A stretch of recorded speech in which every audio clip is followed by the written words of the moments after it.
The real genie. He wasn't a wish giver. He was a prisoner begging to be free. The lamp wasn't magic. It was a cage. Long before the streets of Agrabah shimmered under palace gold, long before children whispered about wishes granted and lamps rubbed in the dark, there was just silence. Deep beneath the desert, where no man dared to dig, an object sat buried in sand, not glowing with magic, but humming, with something far more terrifying. A prison, a trap, a warning carved in bronze. The lamp didn't belong to Aladdin. It didn't even belong in this world. It was forged in another realm, a realm where creatures weren't born but bound, where magic wasn't a gift but a punishment. And at the center of it all was him, the genie. Not the blue bouncing jester you've seen in fairy tales, no jokes, no jazz hands, just eyes that had seen centuries of darkness and a voice that hadn't laughed in 1,000 years. The genie wasn't placed in the lamp for being generous. He was locked inside for being dangerous. His power could bend the world, but it wasn't his to use freely. The ancient ones feared him. They feared what he could do with a whisper. So they wrote rules, 3 wishes, no more. No killing, no raising the dead, no forcing love. But those weren't kindnesses. They were chains. The first man who found the lamp didn't know what it was. He thought it was just old junk from a ruined city swallowed by time. He rubbed it once, trying to clean it. And out came smoke, thick purple-black smoke that smelled like burning stars. The genie rose, not smiling, not glowing, just standing there, tall, quiet, tired. He looked at the man like a god looks at an ant. And the man asked, "Can I make a wish?" The genie hated that question. But he couldn't say no. That was part of the curse. Serve, obey, grant. And so he did. The man got his wish, riches, women, a castle in the sky. But he forgot the last part of the deal. Every wish comes with a cost. And when the genie left, the sky cracked open, and the castle crumbled, and the man's riches turned to sand. The genie had followed the rules, but the rules didn't promise kindness. Over centuries, the lamp passed from hand to hand. Kings, thieves, monsters, priests. No one asked where it came from. They only cared about what it could do. But each time it was used, the genie grew dimmer. The prison fed off him. It took a little more of his soul every time someone made a wish. He wasn't a magical servant. He was a battery, and he was running out of power. Then came Aladdin, not a prince. Not a hero. Just a street rat with fast hands and faster lies. He didn't stumble into the lamp by accident. He was tricked into finding it by a man who called himself Jafar. A sorcerer, yes, but not the kind that wore robes and studied books. Jafar was something older. He knew what the lamp really was. He didn't want wishes. He wanted control. He wanted the genie himself. But the desert is a cruel thing. And fate, even crueler. Aladdin found the lamp, just like Jafar wanted. But something unexpected happened. When Aladdin rubbed the lamp and released the genie, something in the air shifted. For the first time in centuries, the genie didn't feel fear. He didn't feel hunger. He felt curiosity. This boy didn't flinch, he didn't grovel, he cracked a smile, and that terrified the genie. Because hope is dangerous. And this boy gave him hope. Aladdin made no wish at first. He asked questions. Where are you from? Do you get bored? What's it like inside that thing? The genie didn't know how to answer. No one had ever asked. No one cared.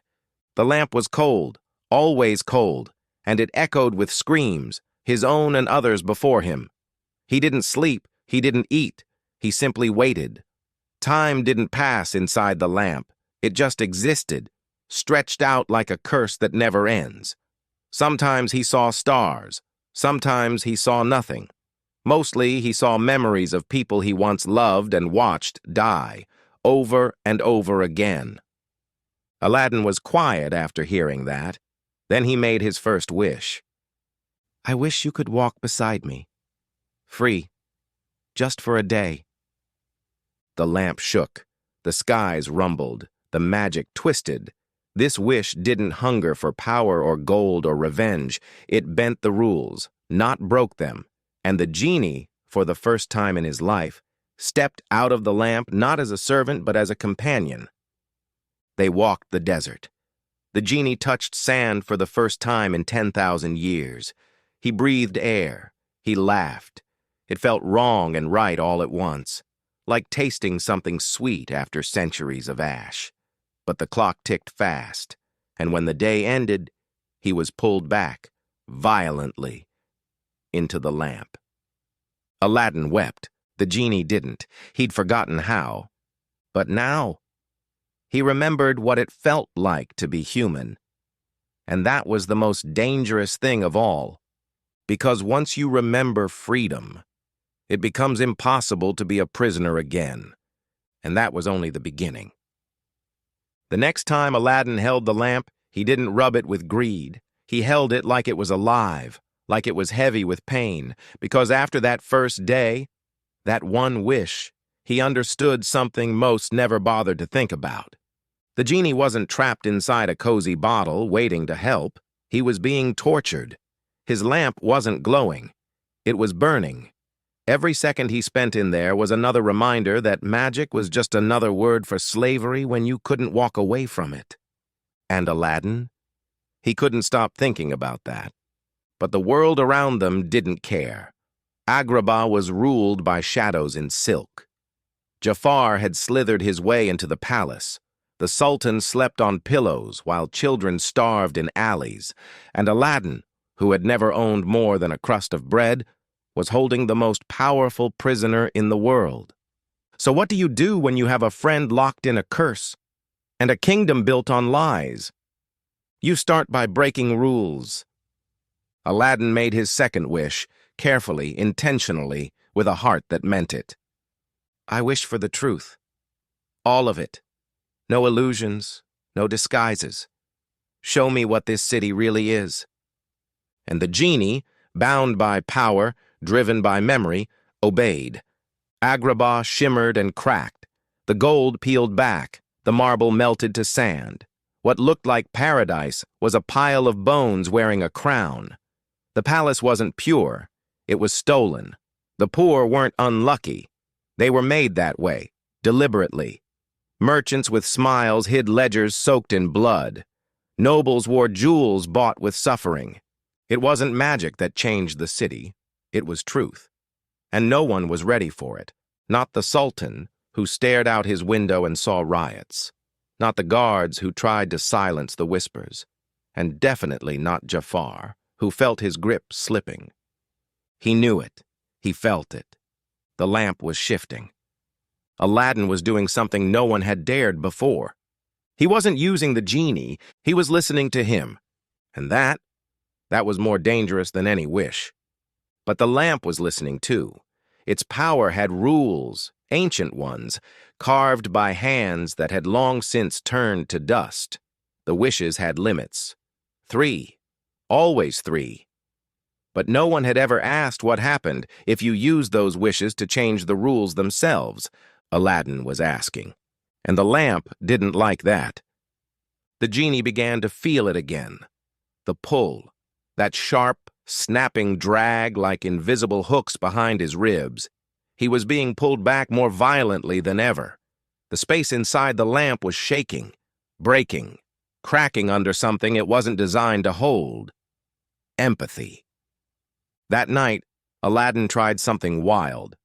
He held the lamp in both hands and whispered, "What if I didn't wish for anything more? What if I just kept you out here with me?" The genie looked at him. "You can't," he said softly. "Why not?" "Because you're not the one in control. The lamp is." The lamp. Not the genie. Not the one who spoke. Not the one who granted. But the object itself, forged in fire and fear, was the true master. Every time someone rubbed it, the magic didn't come from generosity. It came from draining the soul of whoever was inside. Wishes were just weapons, and the lamp was hungry. But the strange thing was, the more time the genie spent with Aladdin, the more he remembered who he was before the lamp, before the rules, before the smoke. He remembered laughter, real laughter, echoing off canyon walls, dancing around a fire with others like him. Jinn, they were called. Not demons, not spirits, just people with power born from the stars. Once they were free. Once they chose who to help. Once they lived in peace. Then men found them, and feared turns to cages fast. The lamp was just one of many. Each one held a soul. Some broke, some faded, some became so twisted that their magic poisoned the world around them. But the genie, he held on, barely, and now, for the first time in forever, he felt the grip loosening. Aladdin wanted to help, really help, but there was one problem. He still had one wish left, and the lamp knew it. That night, Aladdin heard the whisper. It wasn't the genie. It was the lamp itself, a voice like rust and bone. You still have one. Use it. Use it now. Aladdin shook his head. He wasn't ready, but the lamp pulsed. It throbbed in his hand. It wanted release, not of the genie, but of power. It didn't care who got hurt. It wanted the world to break open and bleed wishes. And Jafar, he heard it too. He wasn't done yet. He was watching, waiting. He knew that if Aladdin hesitated, even for a second, he could take the lamp, twist the third wish, use it for something so monstrous that even the stars would go silent. And so, the real war began. Not of armies, not of swords, but of choices, because the third wish was coming, and the genie was terrified, not of death, but of freedom, because what if, after all this time, he no longer knew who he was without chains? By now, the whole city buzzed with rumors. They said a boy from the market was walking with a god, that he had the power to see through walls, to bend reality, to make the cruelest men tremble. The truth was less flashy, more dangerous. Aladdin hadn't become a god. He'd just become a friend to one of the oldest prisoners magic ever made. And Jafar? Jafar didn't see friendship. He saw a threat. He'd spent decades digging into tombs, whispering with forbidden spirits, learning ancient names even the stars had forgotten. All of it, for one reason: to find the lamp. Not for wishes. That's what fools wanted.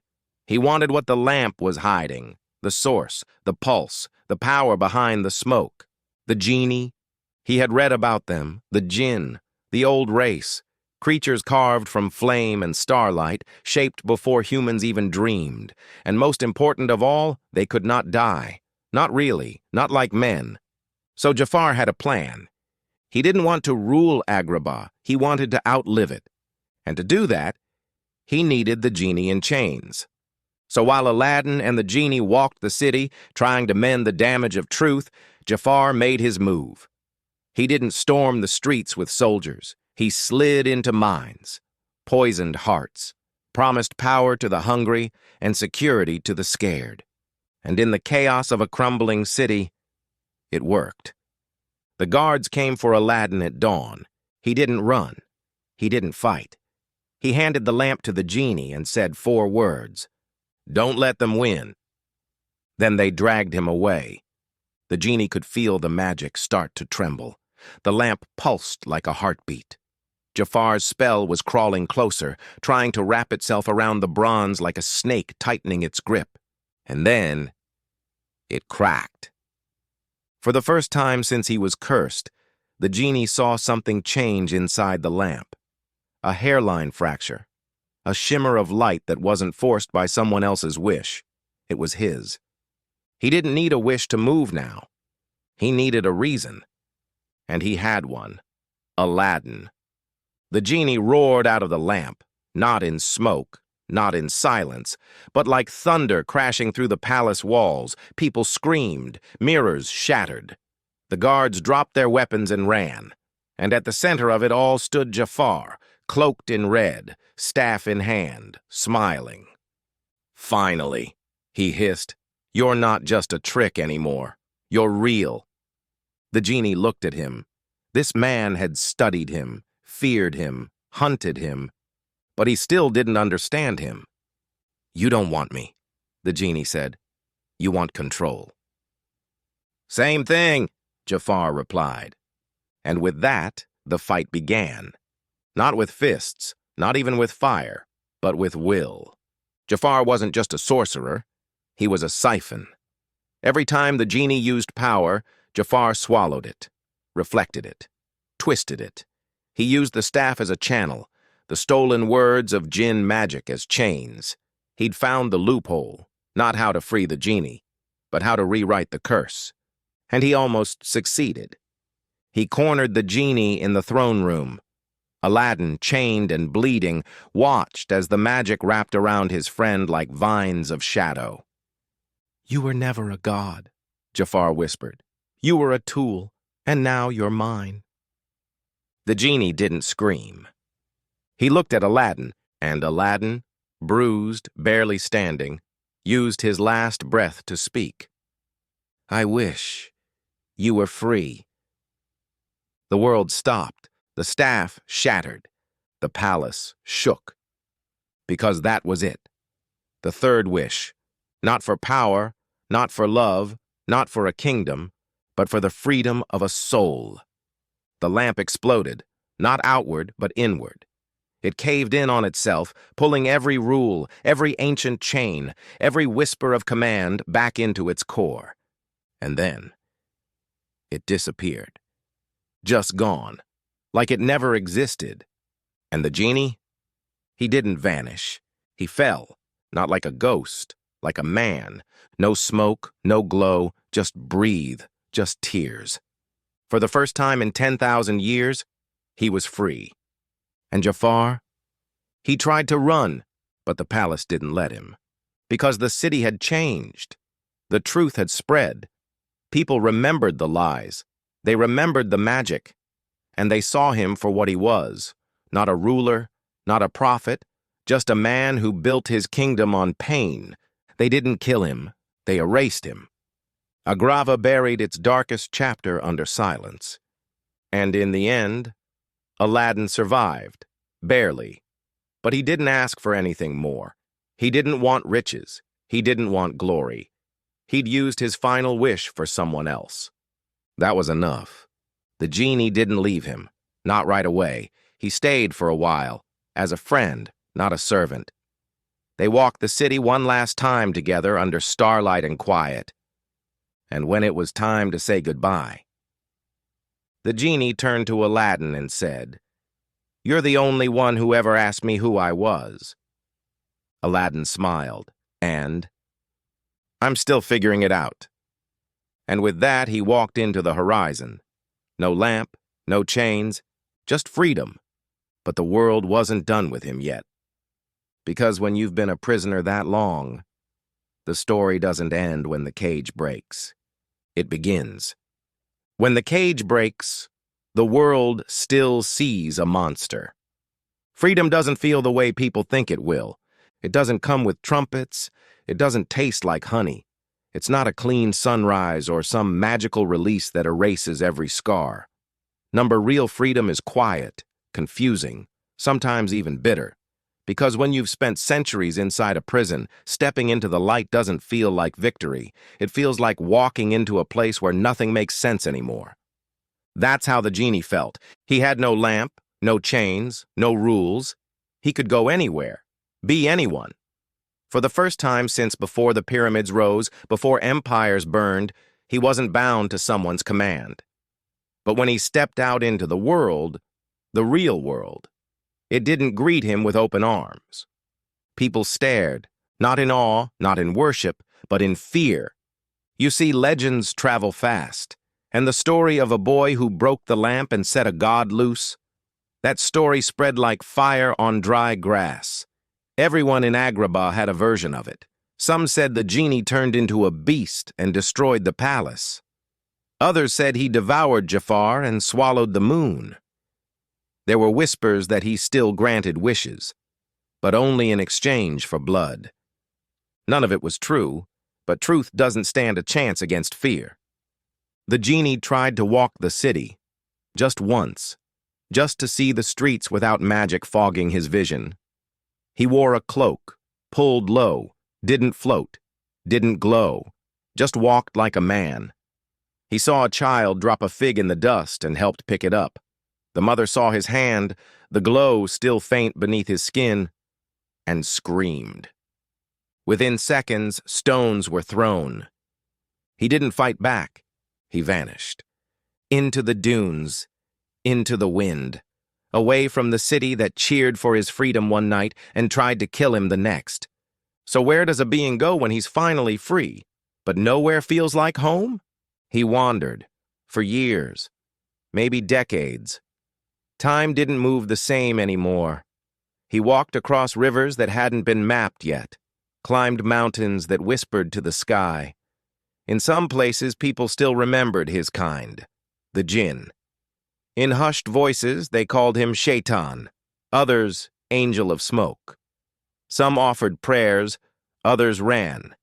He kept walking, and slowly, quietly, he began to change. Not his body, though that too. He learned to stay dim, to let his glow fade, to feel the heat of the sun without burning the ground beneath him. But deeper than that, his soul changed. He no longer felt the pulse of the lamp pulling him back. The voices were gone, the rules silent. He could think. And in those thoughts, questions came like storms. Who was he before the prison? What did he believe in? Had he been kind? Cruel? Did any of it matter? One night, in the middle of a forgotten forest far from Agrabah, he found a cave. Nothing special. Just rocks, moss, a fire left behind by some shepherd. But inside the cave, painted on the wall in old shaking lines, was a story. A familiar one. A man in chains, a lamp, a boy, a wish. Someone had remembered. Not perfectly, not even clearly, but the image was there, and beneath it, carved in the stone, a line. The one who freed him walked alone, but the one who was freed walked forever. The genie sat for hours staring at that. He wasn't alone anymore. Not really. People remembered, and in their fear, their confusion, they kept the memory alive. And memory, whether painful or pure, is still proof you existed. That's when he made a choice. If the world would always fear him, then fine. Let them. But he would still walk among them, help from the shadows, guide the broken, lift the fallen, not as a servant, not with wishes, but as something new. Not a prisoner, not a god, a witness, a quiet protector in a world too loud to listen. And so, the legends began. Not loud, not flashy, just strange stories in towns that didn't know each other. A storm stopped before it hit a starving village.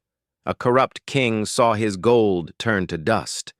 A dying girl woke up beside her weeping mother, a soft breeze still lingering in the room. No one saw him, but they felt something, a presence, a kindness that didn't ask for thanks. And in the distance, walking the dunes, was a man with quiet eyes and a flicker of blue still buried beneath his skin. But the story wasn't over, because far away, in a place where mountains cracked the sky and lightning never touched the ground, another lamp stirred. Not his, a different one, cracked, humming, hungry. The curse hadn't ended with him. There were others, still trapped, still dreaming of stars, still waiting for someone, anyone, to make a wish. And the genie. He knew what that meant. Freedom was only the beginning. Now, he had to go back. Not to save the world, but to save the ones who were still forgotten. The ones who hadn't been lucky enough to meet a boy named Aladdin. The genie walks alone, but he is not the last. The desert winds are louder at night. Not because they carry sand, but because they carry stories, whispers, of a blue-skinned figure who walks just before dawn, who doesn't speak unless spoken to, who never asks for anything. But if your heart is broken enough, if your pain runs deep enough, he might appear. Just once. Just long enough to change something small, fix something quiet, and then vanish again. Most say it's just a myth, but not everyone laughs. Because somewhere out there across the burning sands and forgotten ruins, he's still walking, still watching, the genie. No longer a prisoner, no longer a servant, no longer anyone's tool, but still carrying a weight heavier than chains. Because here's what no one tells you when you're finally free. Freedom doesn't erase what happened to you. It doesn't fill in the time that was stolen. It doesn't bring back the people who forgot your name or the moments you never got to live. It just gives you the space to figure out what to do next. And the genie? He chose to walk toward the other lamps. There were more, dozens, maybe hundreds, scattered across the world, buried under palaces, sealed in temples, guarded by men who called them treasures, when really they were graves. He knew he couldn't break every curse, but he could start. The first one he found wasn't like him. She didn't laugh, didn't blink. Her eyes were hollow, her light flickering like a dying star. She didn't recognize him. She didn't remember her name. She had been in the lamp too long. But he sat with her anyway, for days. And when she finally spoke, a whisper so soft it barely stirred the sand, she didn't ask who he was. She asked if it was real, if the outside world still existed, if anyone out there had ever been kind. And the genie, with everything he had, told her yes. That was the start of something new, a quiet resistance. Not with armies, but with memory, with healing, with stories told from one survivor to another. Because for centuries, people had thought genies were wish-granters, tricksters, demons in disguise. But that was never the truth. The truth was they were victims, forced to serve, forced to smile, forced to give everything they had until they were empty inside, then locked away again to rot in silence. All for someone else's dream. Now that lie was ending, one lamp at a time. But here's the twist no one saw coming. Even though he was free, the genie didn't stay free for long. Not because anyone forced him back, because he chose it. He went back into a lamp, not his, a new one, but not to be bound, to hide, to wait.